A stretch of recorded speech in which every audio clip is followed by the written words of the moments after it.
Does anybody die in The Godfather? Carlin, it pains me to say this, because you are my very good friend. But one or two people, they do die.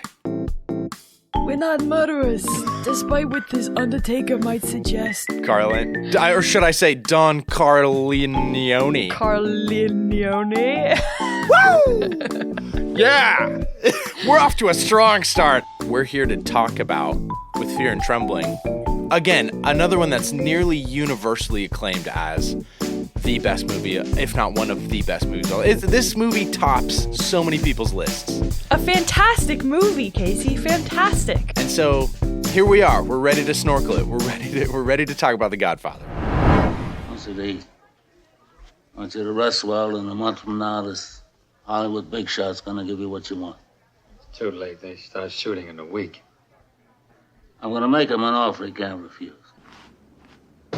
Mike, you don't come to Las Vegas and talk to a man like Mo Green like that! Fredo, you're my older brother, and I love you. But don't ever take sides with anyone against the family again. Our three questions. What did you like about the movie? What stood out to you aesthetically, plot-wise, acting? Just what are the things that you really enjoyed? Second of all, what are the filmmakers trying to say? It's important because a film like this is so embedded in the cultural imagination. We need to stick to our method of breaking down movies and actually ask, what are the filmmakers here to do? What do they want us to notice? And that's actually a great guide, as we've found time and time again, to actually getting into movies. And then third, obviously, what does our Christian worldview have to say about those themes that the filmmakers are trying to push? Anyway, by way of refresher, if you're new to the podcast. First, Carlin, though, we do need to make some disclaimers. There is a sex scene. There's not nudity per se in that initial sex scene, but you can skip it. You can tell when it's coming.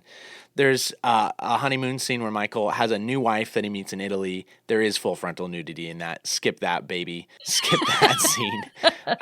Oh yeah, skip it, baby. Skip that one. And as always, to watch some of these films in the canon, the Western canon of filmography, there's stuff like this. So be warned and use discernment. And then, that there's a lot of violence, but in particular, that portrayal of domestic violence is not fun to watch. And so viewer discretion completely advised. Anyway, that's our disclaimer on this podcast. We're here to talk about what the movie's about, not whether or not you should watch it, but it's worth us saying for the record that we can't endorse in good faith, like those elements of the movie. Do you find the plot very complicated, or are you tracking? Because I get sometimes confused between all the characters. It feels confusing when you're watching it like in real time, but actually I found after I stood back, it's actually fairly easy to think about. It's just the story of young Michael Corleone. He's the son of a well-known mobster, and it's the story of him, despite his best intentions at first, getting drawn into his family's world. Right? And if you think about that and you just, all the other family members, it's actually, I think we're meant to be like, wow, there's a lot of people around here. Like there's a lot of people in this family. I think that's one of the oddities that we're meant to notice. And you don't even really need to remember everyone to just know like, okay, this is like a mob family. Like there's always just people standing around, hanging out in the stairwell. Right. Their living room's just packed, right? There's something kind of intriguing about that, something kind of fun, like in the sense that that's how most families used to be, right? It wasn't just the nuclear mom, dad, and some kids. Most households always had aunts and uncles, cousins, nieces, nephews, grandkids, grandparents living under the same roof. So the immigrant status of the Corleones kind of draws us back to a time that actually all of our roots would share. This movie is about Italianness and Americanness and being an immigrant and like the old way and the new way. And they're always kind of playing these things against each other. Yes. And so, to see a big Catholic Italian family where there's always kids, there's always a baby crying in the background. There's always, people upon people, brothers, not all blood brothers, like even adopted family. And I think that also draws attention to, why are all these people hanging around? Well, each of them has particular motivations. And I think one of the big drivers of the plot is what's each character's motivation, and then how do they play it off to get what they want. what motivations are acceptable, what motivations are not acceptable. Yeah. To the Godfather. And then, yeah, and then it all seems to revolve around Michael, obviously, as kind of like, this is his villain origin story. But somehow he's the golden son.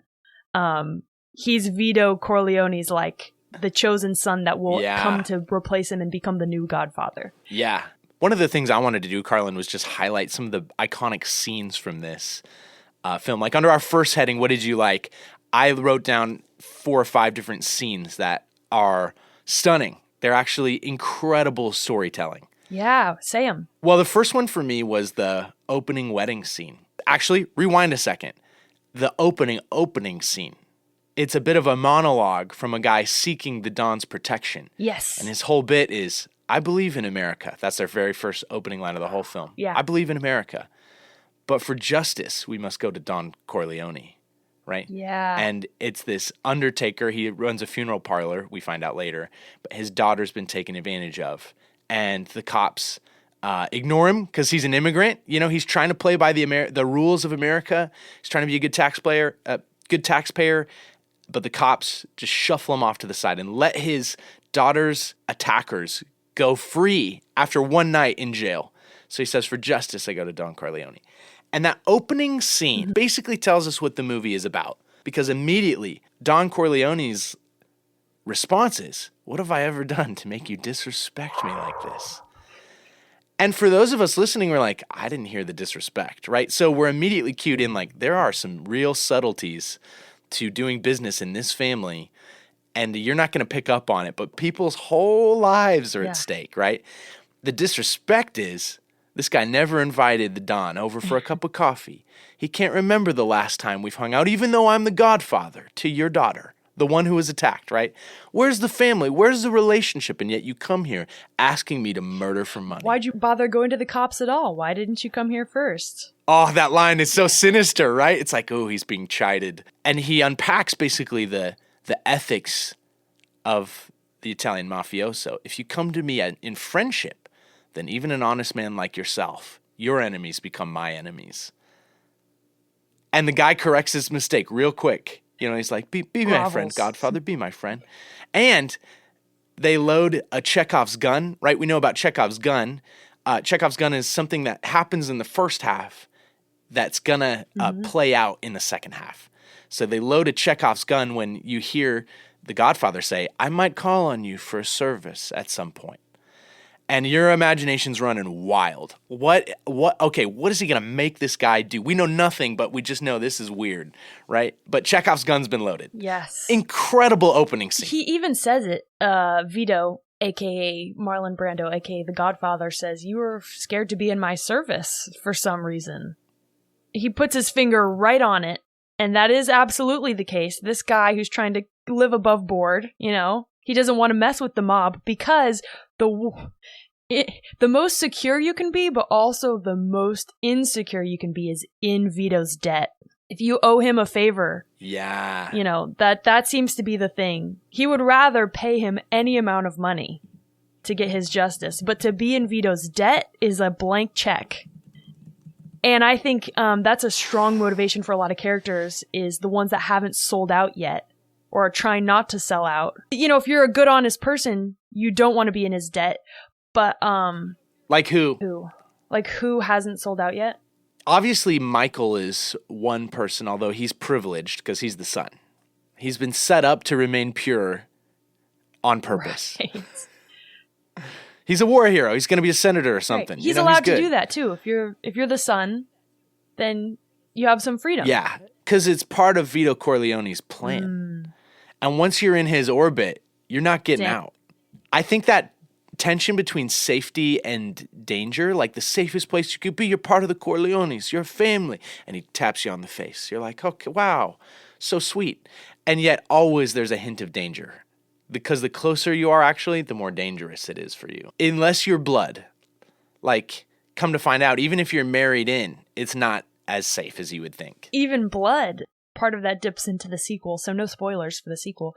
AKA, it's actually part 2, and the reason is the story just picks up exactly where it leaves off, and it they mesh together really nicely. They play off that first scene where what's his name comes in begging for justice. And then the next person to come in is Luca, who's like the big, dumb, he's the muscle. And he's out there like rehearsing his speech. Yes. You know, and he's quaking. He's so nervous. And then he goes in and he's like, Godfather, I'm sincerely grateful for inviting me to your wedding. Like it's just such great character. Like setting up, playing them off of each other, because Luca is like the muscle man and he's the one who gets his hands dirty, but he's also so loyal. Yeah. Out of fear, but maybe out of love as well. Yeah. And the Don just like blesses him and like accepts him and kisses him on the cheek, you know? So it's like, here's how you win favor with the Don. Unwavering loyalty. Yeah. And fear. Yeah. And we're sitting at the table with Michael and his new boo, Kay, who's just like an American girl in the late 40s, you know, hey, Michael, wow, who are all these people? You know, she's just like so naive. And he's explaining, and she notices, why is that man talking to himself?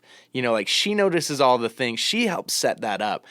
Amazing exposition, amazing introduction to so many characters.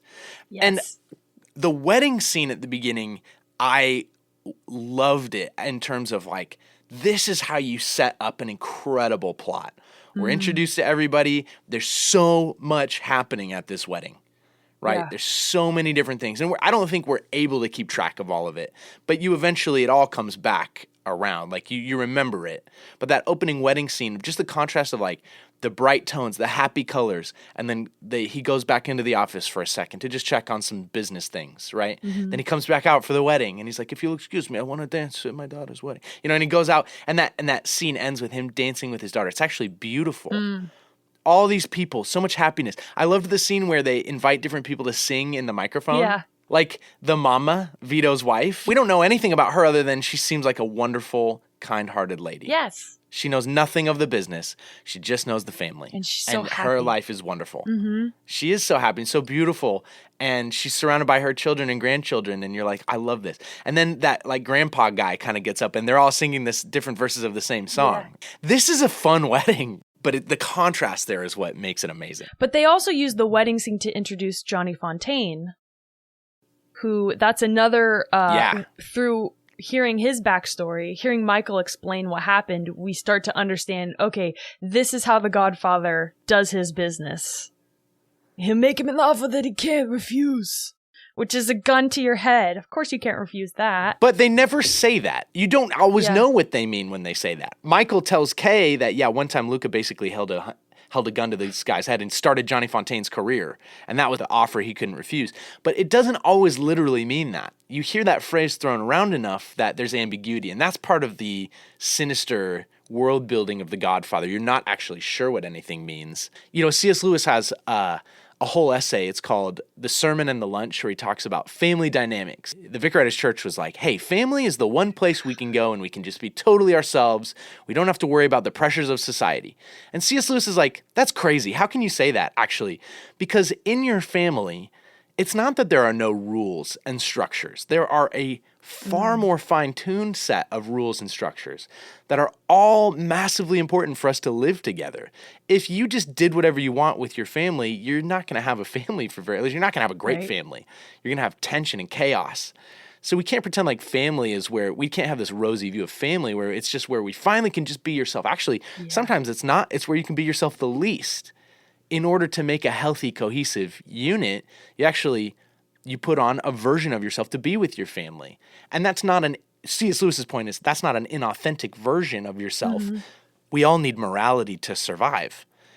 And so I was thinking of that quote with the Godfather's family, the mafioso, the Corleone family, because their code of how you do things is so fine-tuned. And we get to watch people who are on the fringes step on toes enough that we learn the ethic, like when they're all at the dinner table and Carlo, who's the son-in-law, is like, I was hoping we could discuss some business afterwards. And Sonny, who's literally just been talking about business at the family table, and he got corrected by someone, his mom or his sister or someone, like, we don't talk business at the table. By Connie, his sister, like, Sonny, don't talk business at the table. Connie goes, well, we don't talk business at the table. Carlo says, shut up, Connie. And then Sonny attacks Carlo for attacking his sister. Don't ever tell my sister to shut up. Got it. You done messed up, Carlo. That could be the subtitle of The Godfather. You done messed up, Carlo. So many people are trying to stay out of the family business. Carlo is pushing in. He's butting his head right in the family business, and he's entitled, and he's a terrible husband. In fact, among the disclaimers we need to issue for this movie, there's a very brutal portrayal of domestic violence. You don't actually see too much, but the visceral feeling of it is so unsettling. And it's Carlo beating up Connie, essentially. They have a huge knockdown, drag 'em out fight. And anyway, Carlo gets his comeuppance, but his trajectory is trying to push into the family where he's not actually welcome. He hasn't been invited, and he finds out the hard way. That's not what you do.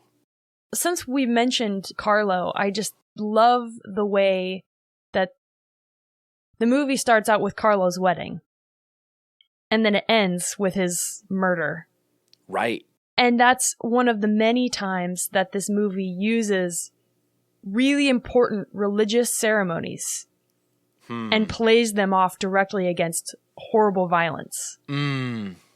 Yeah. So the scene that I really love is the baptism. This might be like the climactic scene when Michael is becoming the godfather the first time he's becoming the godfather to his nephew. And at that moment, he hits send on execute all my enemies. Yeah, you're right. It contrasts perfectly, bookends with the wedding, and he becomes the godfather of that same couple's child. Yes. And we see Michael's character arc come to completion, right? Where he becomes the godfather. He starts on the fringe. First thing he says to Kay is like, "That's my family, Kay. That's not me." Right. You know, by the end, he is the guy. He's totally the guy who, on Today I settle all family business in a way that his father never did. Yeah. In a sense, it's his baptism to become the godfather, you might say. Oh, snap!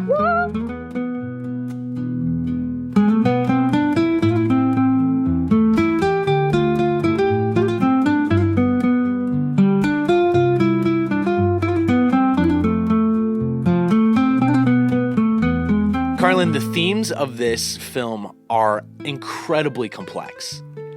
I think we've found that in doing this podcast. There are some movies that are so hard to review because they're chaotic and badly written. And you're like, okay, what were the themes? What in the world?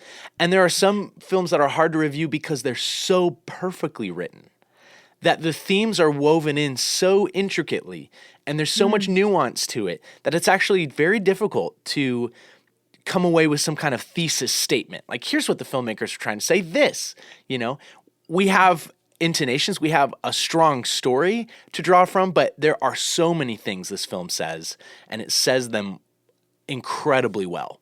Do you feel that? Yes. And one of the ways it does that is it demands some work from the audience, Right. Like, you're invited to follow along the story and decode things as they're happening. Very little is just handed to you. Right. You're expected to remember the things that have happened before and to follow because these characters, the plot unfolds slowly. Nothing is wasted. Even the throwaway lines given by characters that you can't remember their names are thematically important. I'm thinking of leave the gun, grab the cannoli. That's cold, man. Right. Brutal. Or when he's teaching Michael, you might have to cook for 20 guys someday. When he's teaching him how to cook. Right. Is it set dressing? Is it important? It is important because they're holding up together for war. All the guys are going to be in the house. And that even comes back in the sequel where Michael does actually have to cook for 20 guys because they're in a war with the other families. Yeah. You know what, Carlin? I kind of have a list of things that I think always correlate with an incredible movie. The first thing is that everyone's motives make sense. Some motives it's okay to have hidden, but actually we need to know the characters' motivations and they need to kind of make sense to us for the most part. Where the trick is those motivations clash with each other. Mm-hmm. Right? They set it up well. So we know what the characters want and we can see where the clash is going to happen. And then second of all, the dialogue that these characters have is born from character development. It comes out of the character naturally. It's not assigned to them. No one takes a sticky note and sticks it on them. You should say this. It's coming from within the character because we know what they want. They know what they want. And that's where all the attack and defense and like double entendre and like trying to skirt around an issue. That's where great dialogue comes from. It comes from great character development. Great movies believe in themselves. They never break the fourth wall. And they pay attention to the details that they're laying down. The Godfather does all of those things. Talking about character motivations, the big one, Michael, obviously, his motivation from the beginning is he's on his own path, but the one thing that never changes is his love for his father. Yeah. And that is, even though he condemns the way the business is run and he's trying to be a normie, but the thing that gets him roped back in is seeing that in the paper that his father was shot. Yeah. And that's consistent with who he is from the beginning. Yeah. Even at the beginning before that, when they're taking the picture at the wedding and Vito goes, "Where's Michael? We can't take the picture without Michael." There's a bond there. There's a sweet bond between father and son. Seemingly throwaway line. Yeah. And then that continues to be his motivation up until Michael's kind of heroic moment where he goes and kills the cop and the guy. He brings the gun in the bathroom. And when they're discussing the plans, he's like, "Don't take everything so personal. It's not personal. It's business." And Michael says that a couple times. He's like, it's not personal. It's business, which is hilarious because for Michael, it's 100% personal. Yeah. The whole thing is personal. And the whole business of The Godfather is personal. It's based on loyalty and families and... Yes. It's about groveling and submission. It's not about money. He refuses money because he doesn't do murder for hire. For hire. Right. He does justice for loyalty and friendship. Right. Quote unquote. Quote unquote. Quote unquote. Yeah, one of the questions I was going to ask is, Michael starts out being like, "That's my family. That's not me. I want this normal American girl. I fought in the war." What draws him in? And I think you nailed it. It's his relationship with his father. Specifically, even before he goes and ices those two guys, he's in the hospital, unarmed, and has to think on his feet. He walks in this hospital and there's no one around, and there's just one nurse, and she's like, "The police sent everyone away 10 minutes ago." And for anyone with eyes to see, you're like, oh my gosh. Like, normal people would be like, "Oh, that's weird." Michael knows exactly what's happening. So he's like, "They're coming to kill my dad. Help me move this bed." And he tricks him, and he uses the baker guy, Enzio, the baker, and he's like, put your hand in your pocket like you have a gun, right? Great. And we actually see Michael step straight into action quickly with a level head. Yep. His brother Sonny could have never done that. His other brother could have never in a million years pulled off that moment. Yeah. But he leans down to his dad and he's like, "It's okay, Pop. I'm here." Michael is the perfect son. Because he has, I would say, those two main characteristics or maybe three characteristics are: one, he's got a cool head. Yeah. He can handle the pressure. Yeah. Two, he loves the family. He's motivated by familial loyalty. Truly. He truly is. It's not a ploy to get anything else. He's not after fame or power or glory or money. He's after loyalty to the family and vengeance. Yeah. And thirdly, he has this uncanny ability that his dad has to read people and to see the subtext that's going on underneath the dialogue. Remember that scene where the five families come together and Vito's like, "I want no acts of violence." I want to just...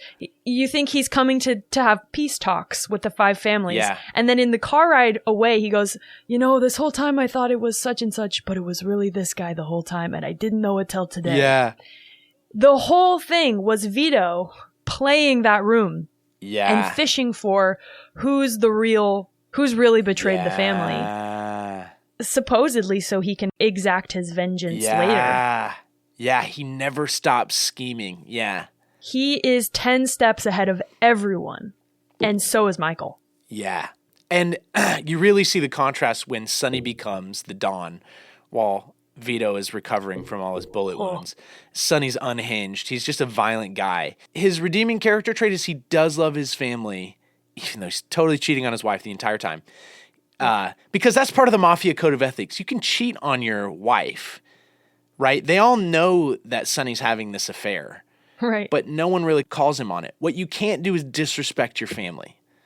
Right. So Sonny is actually coloring inside the lines with the real ethics of the family, right? By not making them look bad to the public. Whereas Franco... This is the older brother with the unibrow who goes to Vegas. Yeah, the absolute loser. Actually makes his family look bad in public. He sides with the casino guy. It's like, you taught my brother a lesson? He's like, no, Mikey, it wasn't like that. You know, it's good. I'm fine. And he's like, all this time he's getting kicked around by this Las Vegas guy. Like, it's a bad look. And he makes his family look bad. But they both have fatal flaws that Michael does not have. And Don Corleone actually says it at one point. He's like, a man who doesn't love his family is hardly a man, right? And we never get the sense that Vito would ever cheat on his wife. He's not interested. He genuinely loves his family. That's the secret source of his power. That's his strength. And you're right, Michael shares that. But the other two brothers, they have it in some degree, but they're not in it for the right reasons.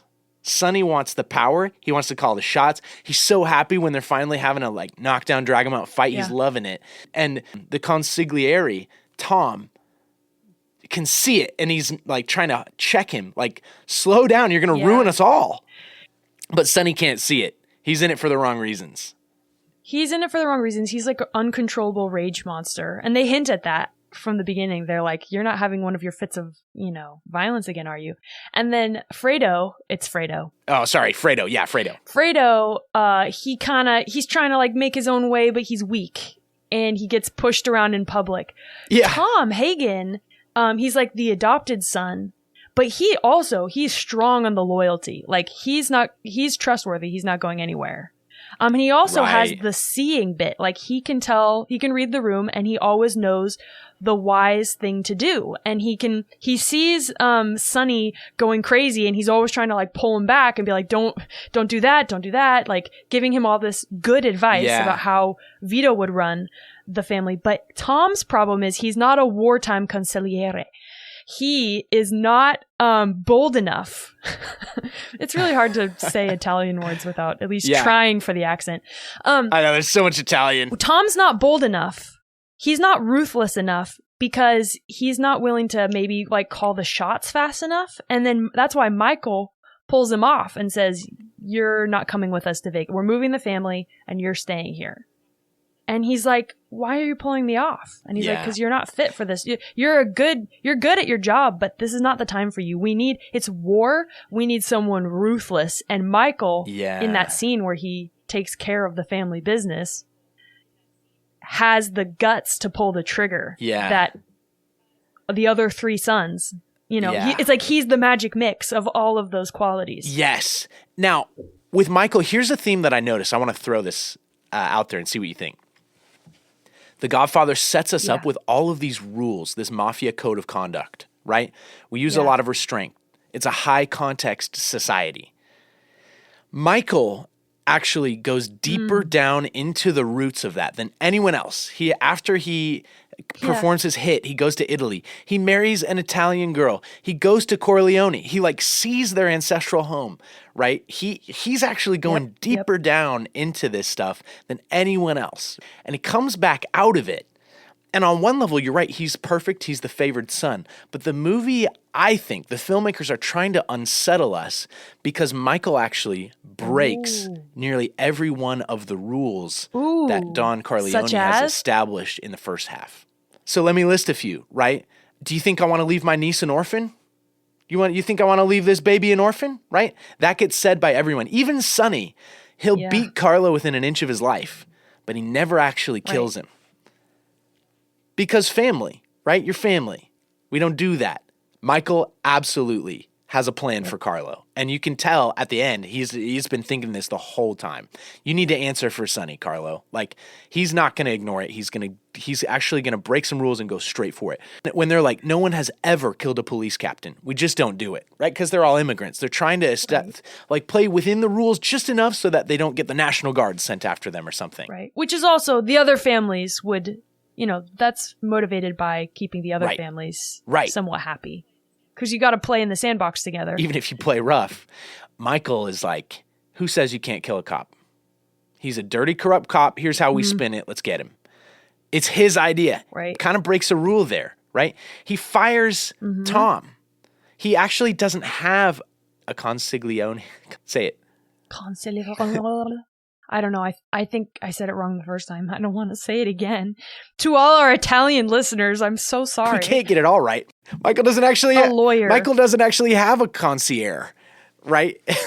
Okay, dang it. I just stay with me on this. I'm with you. He fires Tom, who actually is an amazing advisor and who kind of has represented the most restraint through it all.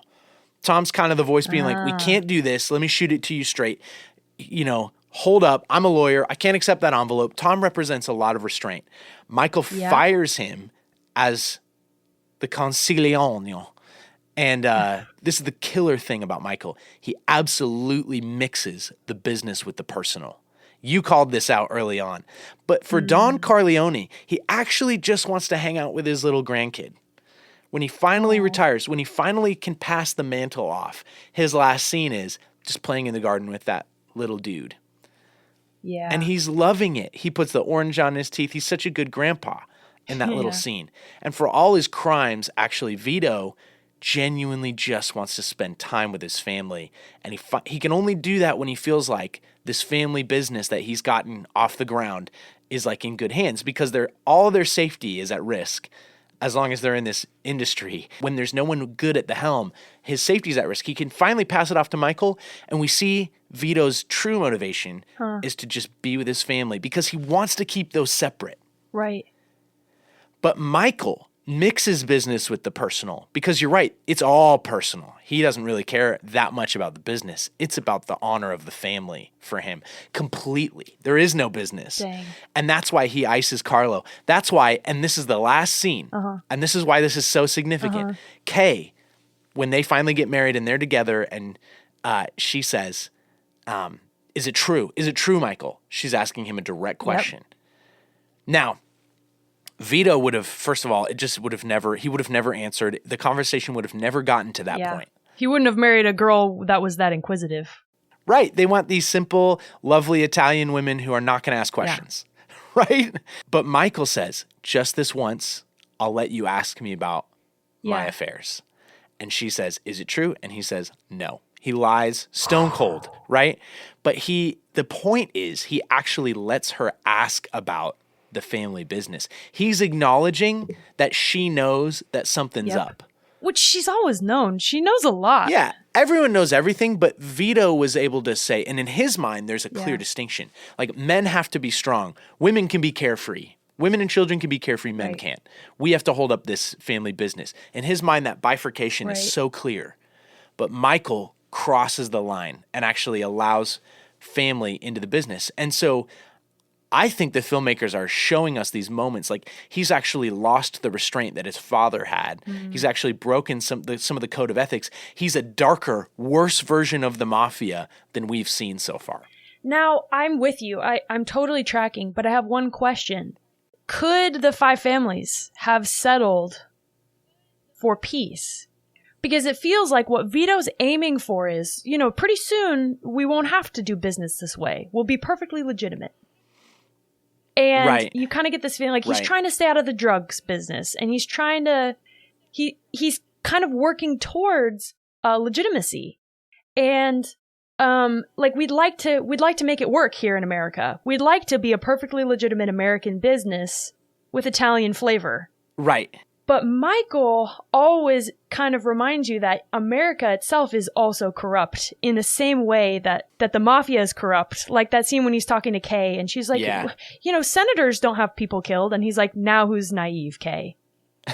Because Michael has his finger on the pulse of even politicians and cops and, the American infrastructure and government can be just as corrupt as the mafia. We're all playing the same game. But my question is, the peace that Vito is trying to make, is it ever really on the table? Because if it is, then Michael stepped in and escalated things when they didn't need to be. But if the peace was never really on the table and the five families were never really going to achieve this peace, then what the family needs is Michael's brutalist strength to come in and and dominate. And he does it at just the right time to save everyone. That's an amazing question. And the film is really threading the needle on a lot of that. They don't tell us. We have to ask that question. My read would be that because this film is essentially a tragedy, it's showing us the corruption of kind of a white knight character and his descent. I kind of stand by Michael is actually he's a more efficient, more effective Don, but he is a darker, scarier, everything bad about the mafia, he actually exemplifies more than his father. He outdoes his father. Yeah. Because, and here's another rule he breaks. He sells the family home. Oh, yeah. Dang. That home where that beautiful wedding happened, right? Yeah. And this is going to get into our biblical themes, but just to tease this, King Solomon in Scripture, his son, Rehoboam, there's a moment where the people come to him and they're like, are you going to be nice or mean? And Rehoboam says, my little finger is thicker than my father's waist. My father laid on you a heavy yoke. I'll make it even heavier. My father scourged you with whips. I will scourge you with scorpions. Dang. There's a very biblical theme here of actually surpassing your own father's wickedness, right? And I think my intuition says that's where the Godfather wants us to land. That's what they're paying attention to. Michael's doing all this stuff, and he's actually taking it a step further. And I guess I would say, yes, you're right. When they get in the car after the heads of the five families meet, Vito's scheming. He's playing chess 5 steps ahead. I never knew it was Brazzini all along. But I don't think Vito was ready to just kill everyone at that point. I don't think he was ready to settle. There were certain tabs he was comfortable leaving open because he's trying to maintain that delicate balance between family and business. And he doesn't want business to crowd out his family life. Michael has no such compunction. He's like, let's do it. Today I settle all of it, all of it. And in his mind, he's thinking, tie the knot, make it clean. But what we know, and I think a big theme of this film, is that that's not how violence works. There's never a moment where you go, this is the last round. Okay, I'll kill your son, and now we're square, right? We're square. No one is ever in the history of humanity going to let it lie at that. Ultimately, once that cycle gets started, it never stops. And we know that. And the film has shown us that without anyone actually saying it. But Michael drives us out of balance and over the edge into a world where now it's all out war. It was such a fragile piece, though, to begin with, because those who live by the sword die by the sword. Right. But it is interesting that Vito does not die by the sword. Right. He's playing with his grandson, and then he falls over dead in his garden. Which to me is, he dies in weakness. His body gives out. It feels to me like the old man's slipping. Maybe it's to say that the peace is not achievable. But maybe it's to say that Vito was weak and Michael is strong. That's a great question. How do you read that last scene where he dies in the garden playing with his grandson? First of all, it's a tearjerker. Something about the little boy just not sure what's going on. Oh. He's so innocent. Vito loves that innocence in that grandson. Yeah. He's tried hard to keep Michael out of it, and he's failed. I actually read that scene as we're meant to have a lot of empathy for Vito. He's actually being, I think, humanized in that scene where we're meant to kind of weep for him a little bit and weep for his grandson and weep for that family life that he so loves, that his business makes actually impossible in the real world, but that in his careful balance, he's like, maybe I can just negotiate it perfectly to keep this family thriving and comfortable and happy and and I think at the end, when he dies, it's kind of showing how little time he actually bought everybody. Finally, he can relax. I can drink a little more wine. And then he just dies. He spent his whole life killing people and doing stuff that's bad. And he buys himself so precious little time with his grandson. That's how it struck me. I'm not going to say that's definitive, but that's kind of what I took away from that scene. Yeah. It's important to remember that this is a descent story. This is Michael becoming the ultimate bad villain. The baddie. Right. And so maybe we're meant to think of that weakness from Vito is in Michael's eyes. As much as he loves his father, he sees that there's weakness, and he is not willing to relax his like grip on the war. But Michael's not like, my father's weak. No. He loves his dad. Yes. He's sentimental about his pop, and he listens patiently when his dad reminds him 3 other times about, like, remember, it's Brazzini, and the guy who goes with you is going to betray you. And he's like, sure enough, Dad, I got it. It's actually kind of a tenderness there. Yep. He really loves his dad, and he's listening to. So it's not like, you're weak, old man. It's like, I love you, and I'm going to do what it takes to protect this family. You don't need to worry about a thing. Dang. But you're right. He goes way farther than his dad.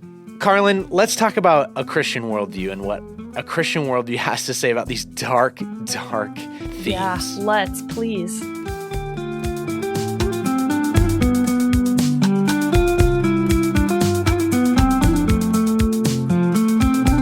There's so much in Scripture.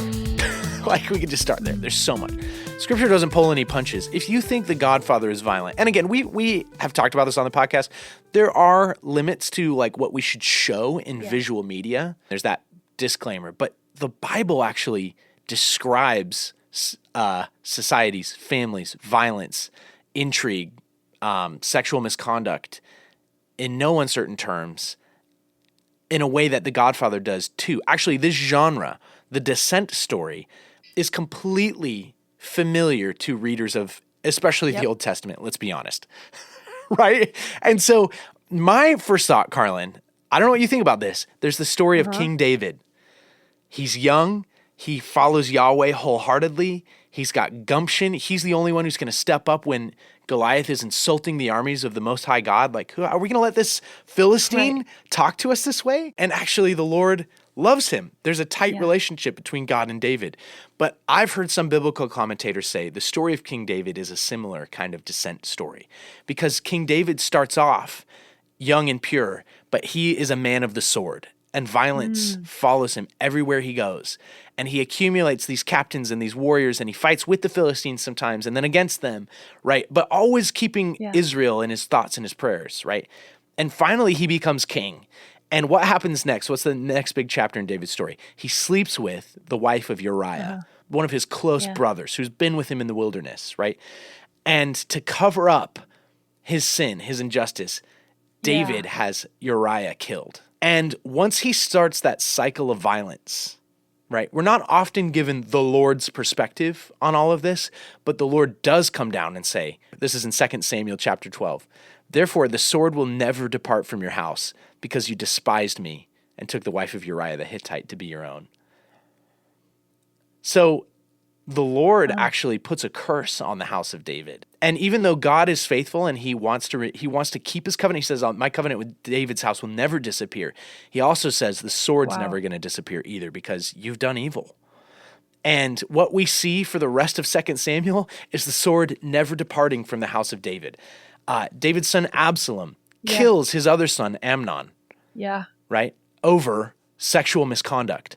And David, potentially because he's complicit in this kind of sin himself, doesn't do anything about it, even though he's king and responsible for justice. And so what happens is Absalom, David's son, seeks vengeance, and he surpasses his father, and he kills his brother Amnon. Then Absalom leads a rebellion and sleeps with his father's concubines and wives on the roof of the palace. Whatever David's pitfalls are, right, violence and sexual sin, Absalom takes it to the next level. David's consigliere, Joab, his top general, kills then Absalom, right? So Joab stabs Absalom through with a spear when Absalom's hair gets caught in the trees. They're fighting the civil war. And David's like, be gentle with Absalom. He's blood. He's my son. I love him. Bring him back home. And Joab's like, screw that. And he actually runs Absalom through. Like, the violence, it's actually a very difficult book of the Bible to read. But ultimately, God says to David, your hands are too full of blood. Like, David is like, hey, I should build you a temple, God. And God's like, no way. Your hands are way too bloody. I'm not going to let you actually build me a temple. Your son can.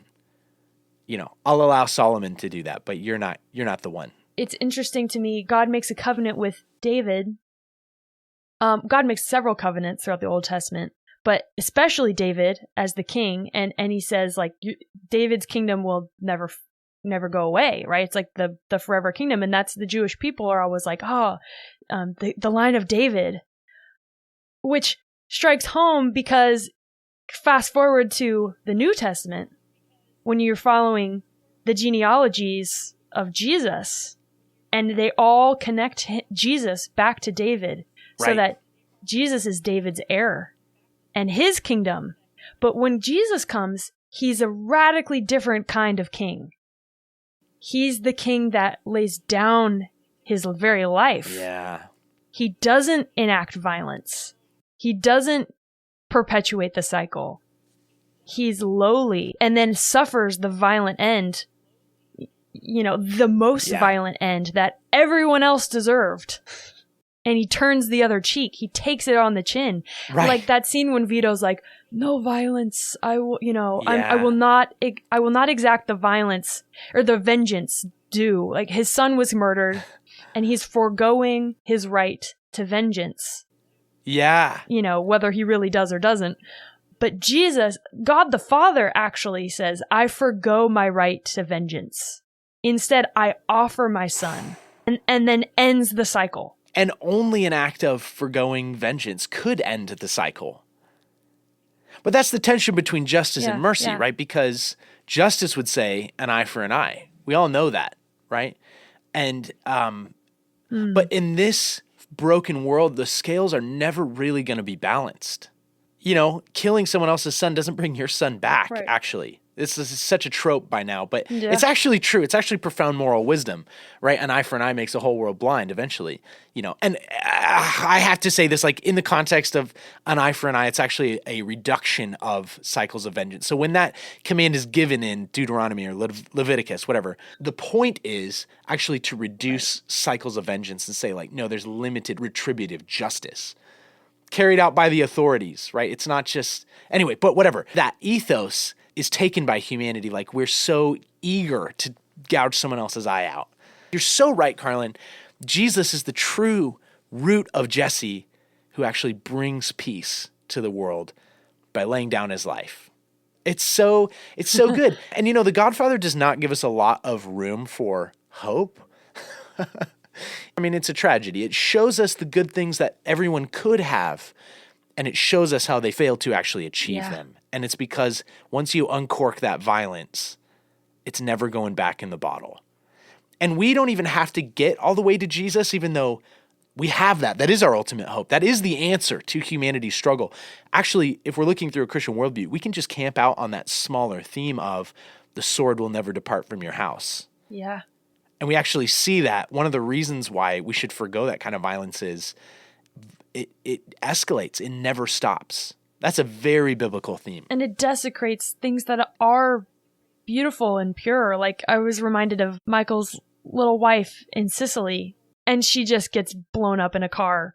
We didn't talk about this scene, but it's Michael proving that he is the Sicilian of all Sicilians because he can play by all these complex social demands. Like he says exactly the right thing to the father, even though he reveals, he's like, yeah, I'm from a very dangerous family. Yeah.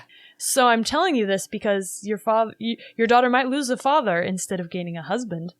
He's playing exactly the right cards, which makes him the true Sicilian.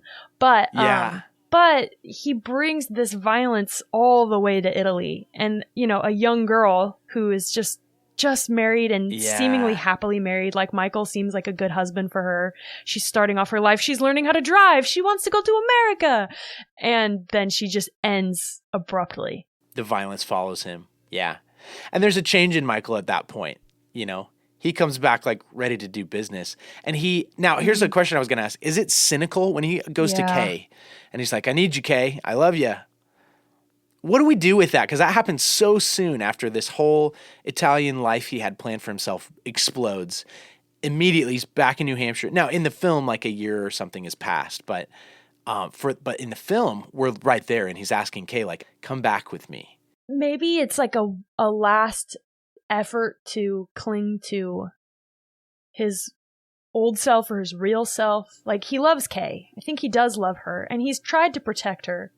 Maybe he thinks, like you have a wife, you have a family, And that's what you do. And she's a good wife. She actually is better than he thinks. He actually underestimates Kay because I think he desires her to just be quiet, not pushing, not nosing around the family business. But he actually selects a girl with more moral fortitude and a sharper intellect. Yeah. Maybe not that like street smart because she is not crafty. She doesn't know anything. How street smart would I be in that situation? Not very. She's too honest with him. She trusts him. When she knows, she might know enough at this point to say, maybe stay away from this family. Right. But she's also at war with herself. Do I settle for the lie and just believe what he wants me to believe? And I'll be happier that way, actually, maybe. She has to decide, am I going to just accept what my husband's going to tell me, even though I know it's a lie? She wants to believe him, but she can't quite get there. And then you just have to watch the sequel, I guess, to find out what happens with her struggle. Yeah, we're playing at a disadvantage here because we're just talking about Godfather Part 1, and we haven't talked about Part 2 yet, which is presumably where they land it. It's also one of the top movies on all the lists, so if we're going through the IMDb top 200 list, we'll get there pretty soon, actually. I guess we're going to have to just tackle it, so stay tuned. But that last scene is she's looking down the hallway. There's multiple sets of doors between her and Michael, and you feel that isolation and that distance.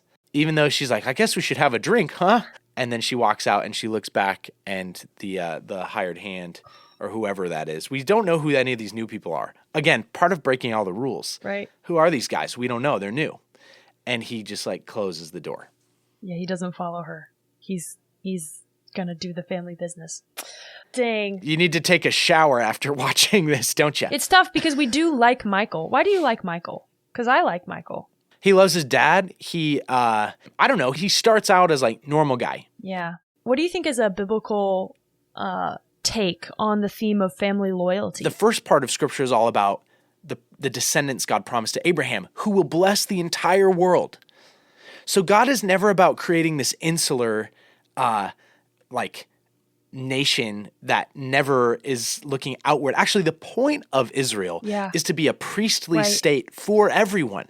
For the world. What Levi is to the 12 tribes, he's the priestly line, Israel is to the entire world. So they're meant to be a priestly nation, representing God, connecting humanity with God. Which we have the benefit of seeing that in hindsight.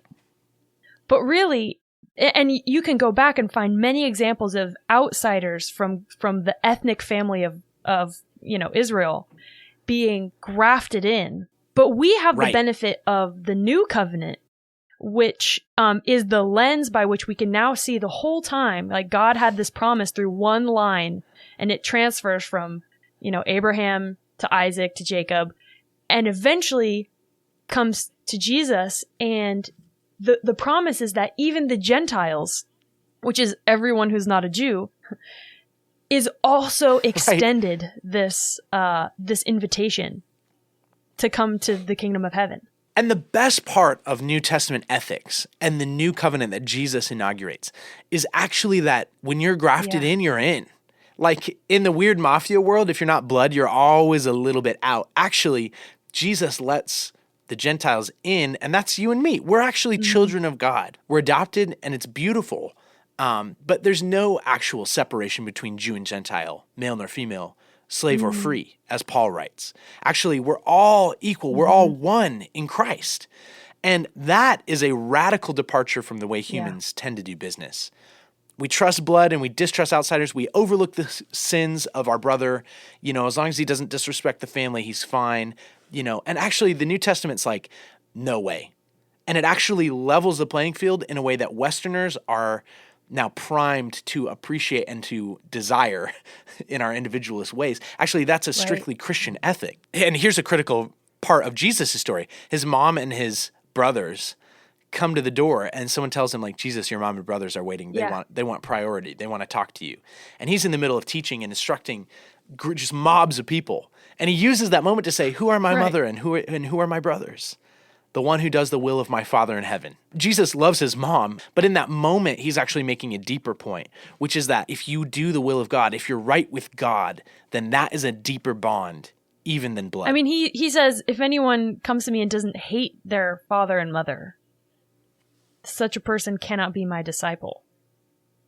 And it's hyperbolic. The point is to say, compared to your love of God and your desire for righteousness, it makes the love you might feel for your father and your mother look like hate. And if you're not willing to leave them to do the right thing, you're not going to inherit the kingdom of God. And you could say that one of the main themes of The Godfather is corrupted family love. Like that bond that unites families is beautiful. It is one of the most treasured aspects of creation, but it's not meant to be ultimate. And Michael essentially sells his soul to love his family in the way that he, thinks that they need to be loved and protected. But he ends up killing his own brother-in-law. He ends up forcing his wife into this icy chamber of solitude for the rest of her life in this weird game that now she's forced. He brings her into that. How loving is that, really? Yeah. Everyone around him is always a little afraid of him. How loving is that, right? And at first he could see it clearly, but when he puts that love of family, quote unquote, on the throne, it actually corrupts the love itself. And it's not, he doesn't actually love his family. He can lie to himself and say, I'm doing this for the family. But I think what we're meant to see with Vito is that it's actually not possible to maintain this distinction between business and family when your business is murder. It's going to infect your family. And so Jesus is calling us to a new system of ethics that's better than the way human beings always do business, which is like me and my brother against my neighbor and me against my town and I against my nation and I against the foreigners. Like, that's how humans structure it. And God is like, no. There's a new way of doing it now. You're united by something deeper with strangers, right? But strangers who know the forgiveness and the love of God and who have made Jesus their king and have chosen to embrace a new way of doing things where we turn the other cheek, where we don't repay evil for evil. That's the family of God. It's actually meant to be our true family. And when that's on the throne of your life, all your other loves fall into their proper order. Yes. You can love your family without falling for That's the dysfunction so good. that is in all of our families. Oh my gosh, wait, I forgot to say this. The service, the Chekhov's gun that gets loaded with the funeral undertaker. See, this is a humanizing moment for Vito. You're like, what's he going to make this funeral guy do? And the only thing he wants is to make his son look normal. Yeah. I don't want his Vito. mother to see him this way. And so after Sonny gets shot down, the service he asks is basically just do your job and make my son look okay for the funeral. Yep. You were like, what kind of sinister things does he have planned for this undertaker? And genuinely, in Vito's heart, there's a piece of it that is like, it is about family and loyalty. Yeah, help me protect my wife from this horrible scene. There's the humanity that we lose in the heir apparent, Michael. That I think is maybe the crux of The Godfather. And only time and sequels will tell whether or not that lesson ever sinks all the way in. Ooh. And you'll just have to watch. You'll just have to watch Godfather Part 2 and Godfather Coda, which is widely regarded as a flop, but I liked it. Well, you're a sucker for sequels of any kind. Just make me a sequel. I don't care if it's good. Just tack something onto this story. Sequel queen. The queen of sequels. I love sequels too. They're my favorite. Can we have some more sequels? Godfather, the squeakquel. I think the time has come to remake The Godfather as a sequel/prequel. Oh my gosh. We haven't juiced enough money out of this series yet. Come on. Young Vito. That's what it would be. Young Vito. Recast. Ugh. And then we reveal the secret behind why he always says things like, I'm going to make you an offer he can't refuse. Because someone made him an offer one time. And he thought, that's a good line. I should use that. So then we know that's why he says that. Remember that? Remember that scene when he said that thing? That's so good. That's what I'm craving. Hey, can't wait for that. Until then, arrivederci. Arrivederci.